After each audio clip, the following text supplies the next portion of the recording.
There's some families you could lay $1 million down and say, if you guys can get along for 6 months, you can have that. And it couldn't happen. There's things that can't be bought. The birth of a child, a baby's first words or steps, a rare sunset, the appreciation of truth or true and pure beauty.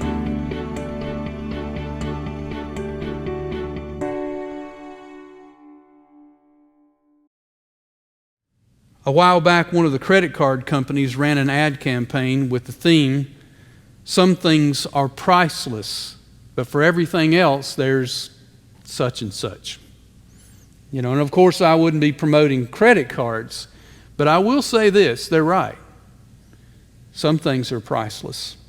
We need to understand that there are things in this world that are higher value than money.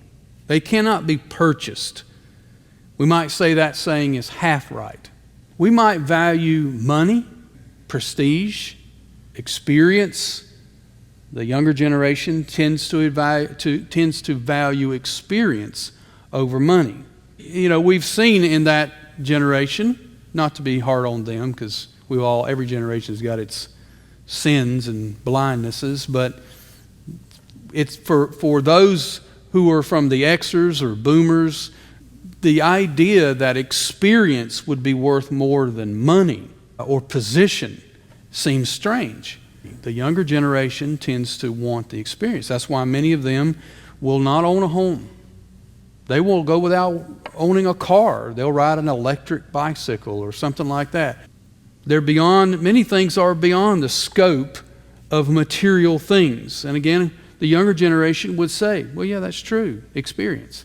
But of course, Solomon does want us to get experience, but not thrill-seeking experience.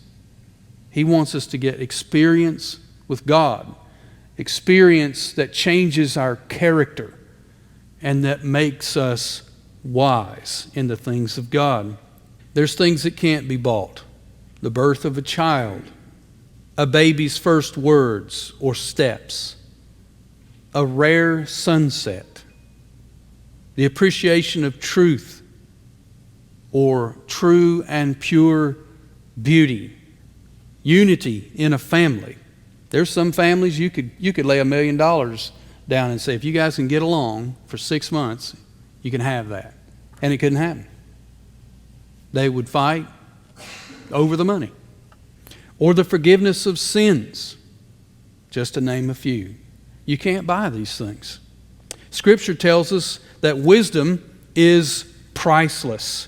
He says in verse 1, "My son, if you receive my words and treasure up my commandments with you, making your ear attentive to wisdom and inclining your heart to understanding. Yes, if you call out for insight and raise your voice for understanding, if you seek it like silver and search for it like hidden treasure."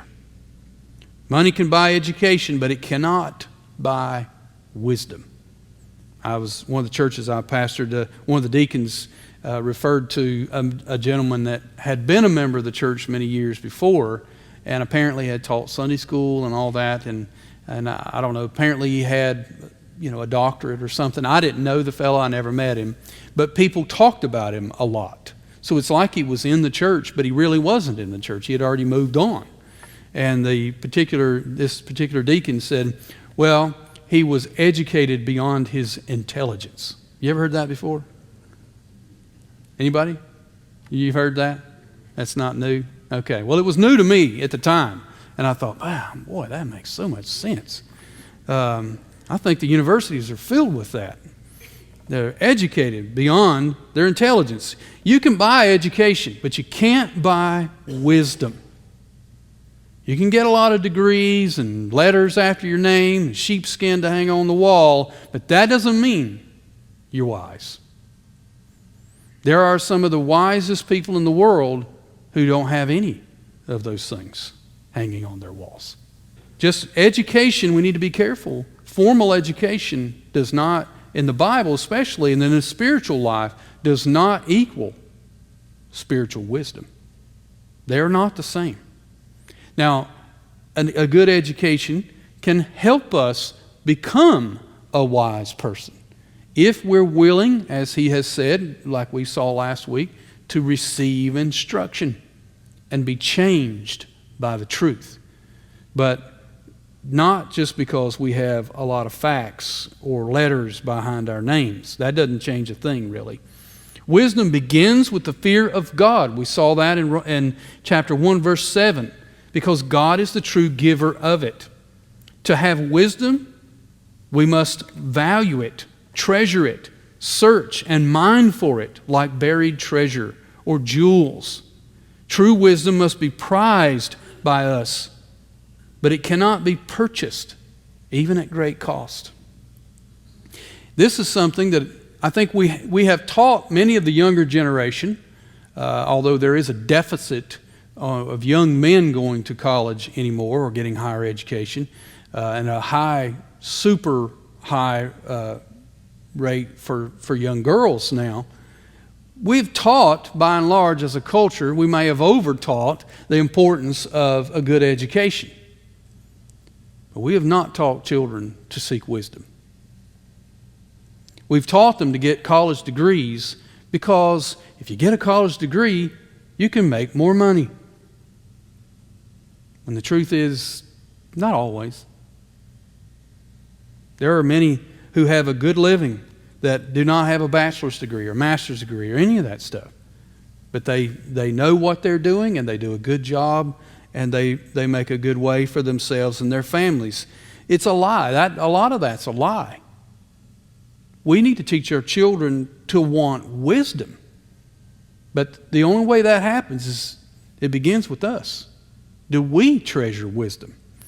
So as we look through chapter 2, we're going to see that if we really want a life of adventure, then seek wisdom. Search for it. It will be a life full of adventure. I promise you that. Now, it won't be thrill-seeking, but it will be one of adventure. So the first thing we see is every person stands at a crossroads. Every person stands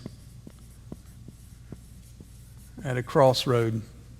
But the crossroad between wisdom and ignorance. Now, I will say this, the word ignorance, I struggled over which word to use. If I was going to be faithful to Proverbs, I would have said we're at the crossroads between, and you see the artwork, we're standing at a crossroads.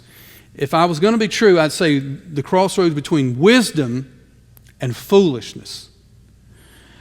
But in our culture today, the word foolishness almost has a childlike feeling to it. It has this idea of children getting into things, and we think that's cute and so forth. That's not what the book of Proverbs is using. The book of Proverbs, when it uses foolishness or the fool, it means the person who has willingly turned against God's commandments and willingly, knowingly put outside of their mind and purview the teachings of God. And therefore, they're foolish to do so, or ignorant in the truest sense of the word ignorant. Now, ignorant's a problem too, because in our culture, ignorant has the idea, unfortunately, of it being an insult. So we got to watch that. But I didn't want anything that had a positive meaning, like foolishness in our day, in our culture. Ignorance certainly has a negative connotation, and we need that. But we would be interpreting the word ignorant here in its truest form, and that is those who do not know the commandments of God with this stipulation. They've chosen not to know. They have access to wisdom, but they choose to go their own way. Remember we talked about that last week? The hallmark of foolishness, of sin, of ignorance, of a lack of wisdom in the book of Proverbs is going our own way as opposed to going God's way. So every person stands at a crossroad. Every single person on the planet stands at a crossroad in their life. So things to consider about this when we realize that we stand at a crossroad, whether we're 16 or 12 and our conscience is beginning to kick in and we begin to get concerned about wrong and right, or we're interested in, does God exist, or who is God, or any of those things, or whether we're just hearing them at 40 or 50 or 60. It doesn't matter really. The age doesn't really matter. The point is, when we're confronted with the things of God, we are confronted with a crossroads. Which direction will we go? As we think about this, there's some things you need to keep in mind about being at the crossroads. The first one is that Proverbs teaches us that the wrong way often seems right. Have you noticed that in life? We think many times, well, I don't think God would do that. Doesn't matter what I think. What did God say that He would do? You see, we think all kinds of things that seem to be right, but we might find out, in fact, what we thought was not right. And what Proverbs is telling us as we begin to search for wisdom, as we begin to look for sources where we might find the truth, the right understanding of reality, the red pill, then we need to understand that our first reaction might be that somewhere we're going is actually the wrong place to go. For instance, a parent that might go to Dr. Phil or Oprah, when the Bible says that we're to raise our children in the nurture and admonition of the Lord. Now, it may seem right to go to these worldly, secular, public figures who claim to have wisdom. But in fact, they contradict the commandments of God. Therefore, they're not true sources of wisdom, but are in fact teaching error. So we need to understand that the wrong way often seems right. In chapter 14, verse 12, we're given the basic concept that guides us in the interpretation of the next 5 verses, and that often gives us a good way to interpret the book of Proverbs. If you will turn to Proverbs chapter 14, and let's just look through verses 12 through 18, and I'll show you what we're talking about here. Proverbs 14:12, there is a way, here we are, that seems right to a man, we could say, or a woman, or a boy, or a girl. But its end is the way to death. Verse 12, we're going to get a little bit of context here. Verse 12 gives us the key to unlock the next few verses down to verse 18. Okay, so now let's read from verse 13 down to verse 18. Even in laughter the heart may ache, and the end of joy may be grief. The backslider in heart will be filled with the fruit of his ways, and a good man will be filled with the fruit of his ways. The simple believes everything, but the prudent gives thought to his steps. One who is wise is cautious and turns away from evil, but a fool is reckless and careless. A man of quick temper acts foolishly, and a man of evil devices is hated. The simple inherit folly, but the prudent are crowned with knowledge. Okay, so now let's take verse 12 and interpret these other verses, because that's what we're supposed to do. Even verse 13. Well, let me say it. Verse 12, there is a way that seems right to a man, but the end of their way is death. So in other words, the wrong way seems to be the right way. That's what he's saying. Verse 13. Even in laughter the heart may ache, and the end of joy may be grief. What is he saying? Sometimes, so he's talking about being happy. Even in laughter, there may be grief. But, look at the second part. but the end of joy may be grief.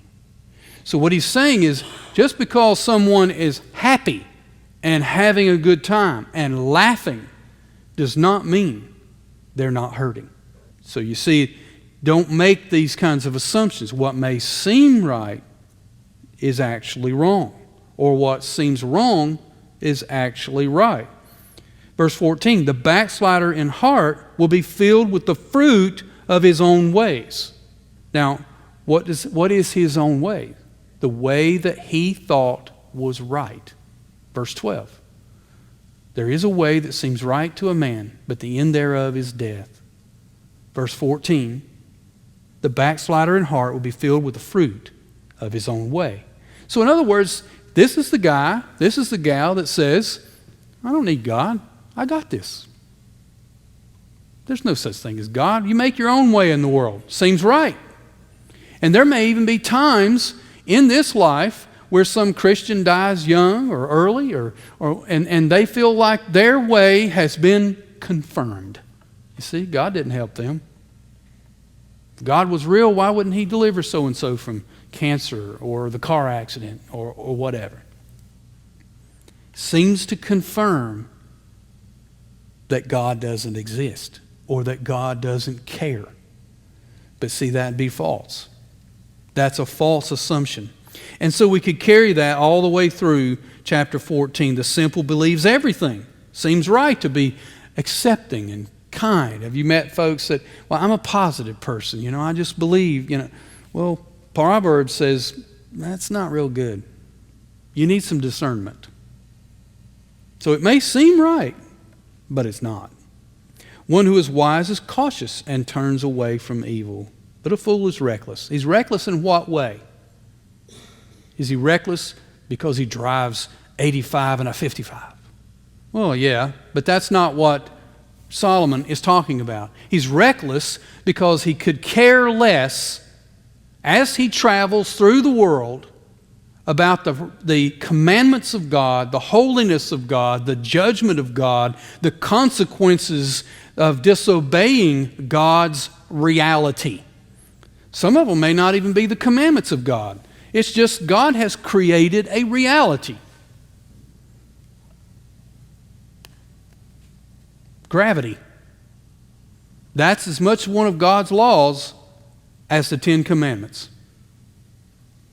Be careful trying to break that. Now, to break the law of gravity is not a sin. It's not one of the commandments of God. But if you jump off a building with no protective gear and nothing to catch you, you'll pay a natural consequences when there is a sudden stop. That's what Proverbs is saying. In many ways, it refers to the commandments of God, but it also is referring to reality. God created the rules of reality. God created the rules of the universe. Disregard them at your own expense. That's what Proverbs is teaching us in a multitude of ways. The right way often seems unattainable. That's the second one. The right way often seems unattainable. In the verses above, we just took special notice that one of the main lessons is that what is wrong sometimes appears to us in our self-will to be right. But we must look closer and see that another lesson to be learned from these verses is that what is right, morally speaking, is at times hard to be discerned or to be attained. One thing we will learn in the book of Proverbs is that wisdom or the way of God is not easy, or should we say rarely easy. And how often does the young person, the teenager especially, when they're beginning to separate themselves from their parents, they're beginning to have to step out on their own and use some discernment and so forth, you begin to see how in their minds wrong and right is a little squishy. It's kind of like nailing Jell-O to the wall. They just don't have a hard view of what's wrong and what's right. Why? Because they haven't exercised themselves in that. And they have to do that. And so many times they look at the commandments of God or the instruction of their parents and grandparents, and they think that's too hard, or that's not possible. I could never be able to do that. We see that again as we think about the first 9 verses in chapter 14. We looked at the later verses. Here's the earlier verses in chapter 14. The wisest of women builds her house, but folly with her own hands tears it down. Whoever walks in uprightness fears the Lord, but he who is devious in his ways despises him. By the mouth of a fool comes a rod for his back, but the lips of the wise will preserve them. Where there are no oxen, the manger is clean, but abundant crops come by the strength of the ox. Okay, let's think about some of let's apply this principle that I just said, that the right way often seems unattainable. But why? Because it's hard, it's difficult, it's out of reach. And we see that in these types of, the wisest of women builds her house, but the foolish woman tears it down.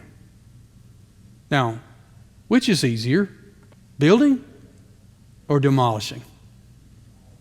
Demolishing. You see? A whole lot harder to build a home.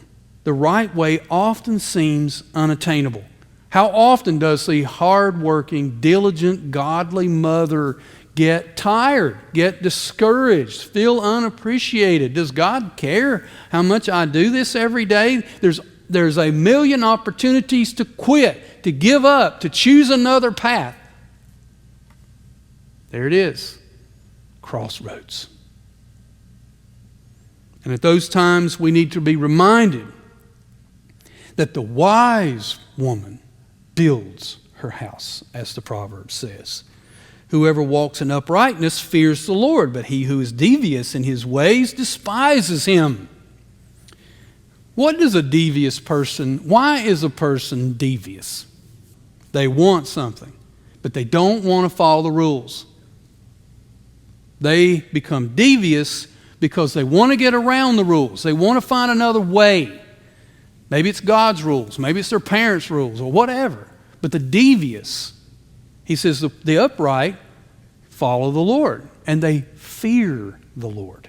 But the devious despise God. Well, how do they despise God? Because the devious are trying to get around God. God is their obstacle. Whether it's God's commandments, God himself, or God's reality. God is the obstacle. And by trying to get around God or his word, they are being devious. So this is wisdom. God might say no to us, but do we trust the wisdom of God or do we trust the wisdom of ourselves, our own way? God may say no because the timing's right or not right, or because something terrible would happen to us, or that he's going to bless somebody else with that and he has a plan for me or you somewhere else. You see, it is faith that trusts the wisdom of God as opposed to our own wisdom. Each person must seek wisdom for himself. Seek wisdom. And of course, I'm giving you the abbreviated version here in my notes. There's so much more of this we could break down. But a lot of that's going to be this way. As I'll try to show you how these proverbs are to be interpreted, but I won't be able to go through all of them. So you can kind of begin to get a feel for how to read them and interpret them yourself. Each person must seek wisdom for himself. We see that wisdom calls for every man, woman, and young person to decide their own path before God. This now brings us to the question of how. How? Okay, so we choose to go for wisdom. How do we do that? If most people were asked, would you rather be wise or foolish? Most people would say, I want to be wise. But, as we said before, if it were easy, everybody would be doing it. Wisdom is free, but it's not easy. God invites us to search for wisdom. And God even promises us, if we search, we will find. But He never promises the search will be easy. He always is telling us it's going to be an adventure. You're going to have to hunt. You're going to have to dig. You're going to have to suffer. How much is it worth to you? How much do you want to know? Remember how we said a few weeks ago on Sunday mornings, we talked about people who want an intimate walk with God, but they're not willing to pay the price. And I'm not talking about salvation. I'm talking about the Christian who wants to grow in maturity, the one that wants to experience God in this walk with Him that Moses or Paul or so many others had. There's a price for that. That's wisdom. That's knowing God. So first we must treasure knowing God above all else. We see that, look back in chapter 2 in verse 4 and 5. If you seek it like silver and search for it as for hidden treasure, then you will understand the fear of the Lord and find the knowledge of God. Notice in chapter 1, verse 7, it says the fear of the Lord is the beginning of wisdom. Chapter 2 now tells us in verses 4 and 5, if we seek wisdom and search for it like hidden treasure, then you will understand the fear of the Lord, which is the beginning of wisdom, and find the what? Knowledge of God. So what is wisdom? The knowledge of God. The experiential walking with God, and in His truth, and in His reality, obeying His commandments. Those who follow the ways of God have an advantage. They have His blessing. They have Him. They have an understanding of life that the world itself does not have. We must treasure knowing God. We can't, can I put this in everyday terms? We can't visit church or read the Bible once a month or pray every now and then and think we're ever going to know the God of the universe. I'm not saying you're not saved. That's between the person who has confessed faith in Jesus Christ. But what I am saying is, if we're wanting to know God and walk with God and understand the ways of God, then we're going to have to pay a price for that. We're going to have to search and pursue and dig and go through what's necessary. This is why Paul says in Philippians that I might know Him and the power of His resurrection. But don't stop there. And the fellowship of His suffering. Power and knowledge do not come without that last one. Knowing Him, serving Him, digging, working, walking, laboring, persevering, suffering. We must search for the knowledge of God as hidden treasure. Here are some ways in chapter 2 and chapter 3 where wisdom is referred to as something very valuable. This is the way we're supposed to look at wisdom. We should desire it as, Morpheus says, as we're making the decision, Morpheus has got the blue pill and the red pill. Which one are you going to choose? Choose the red pill. Consider how the writer in Proverbs refers to wisdom. Chapter 2, verse 4, wisdom is like hidden treasure. Chapter 3, verse 14, wisdom is like profit from the sale of silver and gold. Wisdom is more precious than rare jewels in 3:15. Wisdom is like adding years to your life in chapter 3, verse 16. Wisdom is the path of peace and blessing. Chapter 3, verse 17 and 18. Wisdom is grace. Graces one's life like jewelry, fine, beautiful jewelry in chapter 3, verse 22. Wisdom brings security to our life. Chapter 3, verses 23 through 26. All of those are things that you and I desperately want. We want peace. We want that security. Have you met a person you feel like really knows God and walks with God, and there's a sense of serenity about them? Not that they never have a problem but there is a sense of security, a sense of blessing and peace that seems to grace their lives. That's wisdom. That's the knowledge of God. We must seek Him in the right place. You have to treasure it like the pearl of great price, where the man goes through a field and finds a beautiful pearl, then goes and sells all that he has so that he might buy the field that contains the pearl so that he might get the pearl of great price. The same is true of wisdom. Are we willing to sacrifice pleasures and sins and our own way, our selfishness, all of the things that our world today is gloating in? Are we willing to say, that is all garbage? I want God. I want the knowledge of God. I want to walk with Him. I want to be like Moses. Lord, show me your glory. And many times God says, you can't handle my glory. You remember the disciples said, Lord, we want to be with you in the glory of your kingdom. We want to sit on your right hand. We all want to sit on His right hand, don't we? And Jesus said, you will be with me in my kingdom. But are you ready to drink of the cup that comes with that? You see, this is the hard part of Christianity. This is the part that everybody wants to be saved from sin. Nobody wants to go be judged by God. But here's the thing. If we don't treasure God above everything else, heaven's not heaven. Heaven's not about just getting away from hell. Heaven is not just getting, not being judged. Heaven is the abode of God, the palace of the Lord.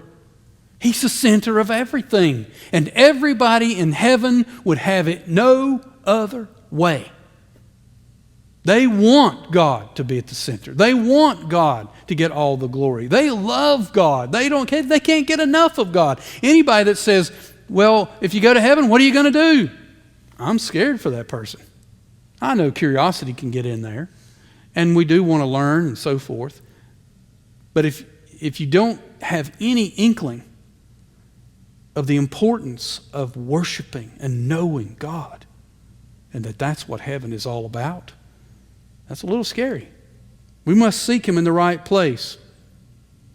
Now, we see in chapters 1 through 8 or 9, repeatedly this idea, my son, obey the instructions of your father, and they forsake not the teaching of your mother. This happens over and over again. So the context is sort of suggesting that Solomon is saying this, my son, don't forsake my commandments. Don't forsake the teachings that your mother is giving you. So by this, are we to say that we search for wisdom by our parents' commandments? Well, yes and no. In Deuteronomy chapter 6, we're given we might say the second part, I believe, that helps us interpret how to take these Proverbs 1 through 9, where the children are addressed and told to not forsake the commandments. Now let me read Deuteronomy chapter 6 to you, and keep in your mind the things we've learned of Proverbs chapter 1, and these references to my son. Keep the commandments of your father and your mother. Deuteronomy 6 verse 1, now this is the commandment, the statutes and the rules that the Lord Yahweh your God commanded me to teach you, that you may do them in the land to which you are going over to possess it, that you may fear the Lord your God. Proverbs chapter 1 verse 7, the fear of the Lord is the beginning of wisdom. And you and your son and your son's son, by keeping all his statutes. Solomon says, hear my son, my commandments, and do not forsake the teachings of your mother, that you might what? Learn the fear of God and the knowledge of God, as we see. Verse 4, Hear, O Israel, the Lord our God is one Lord. You shall love the Lord your God with all your heart, with all your soul, and with all your might. And these words that I command you today shall be on your heart. You shall teach them diligently to your children, and shall talk of them when you sit in your house, and when you walk in the way, and when you lie down, and when you rise up. You shall bind them as a sign on your hand, and they shall be as frontlets between your eyes, and you shall write them on the doorposts of your house and on your gates.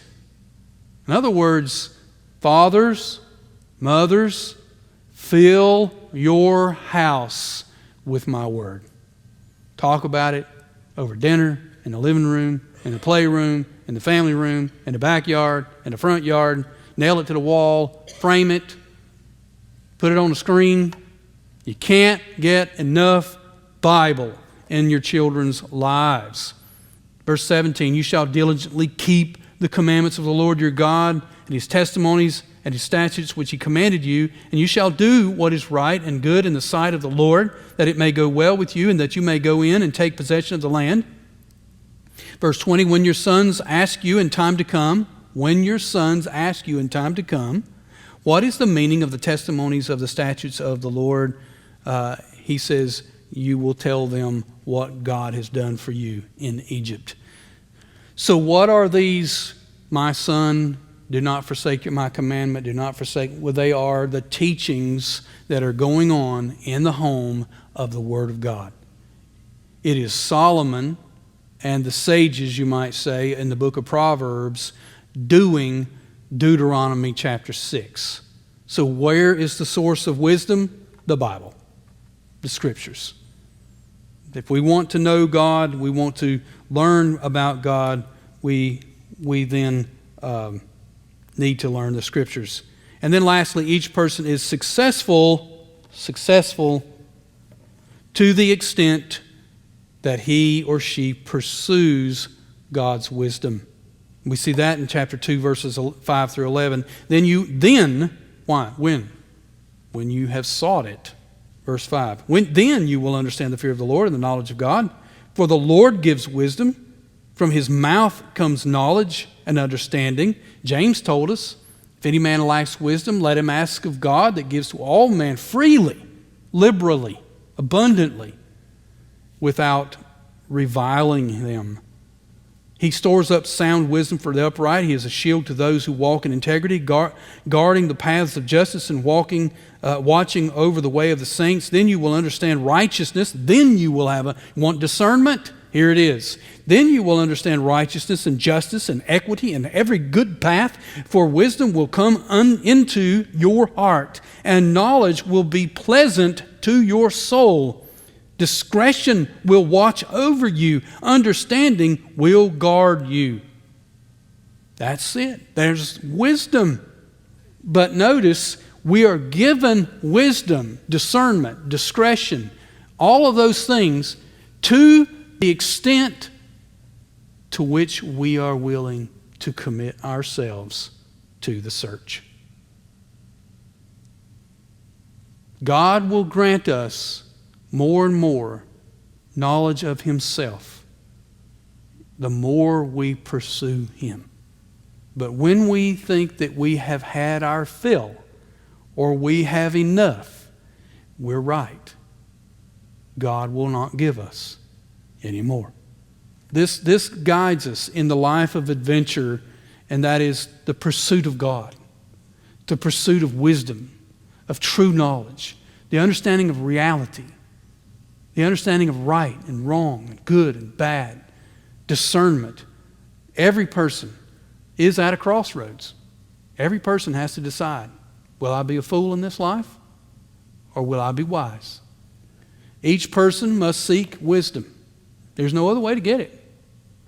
We can buy education, but we can't buy wisdom. And each person is successful to the extent he or she pursues God's wisdom in His Word and in His ways.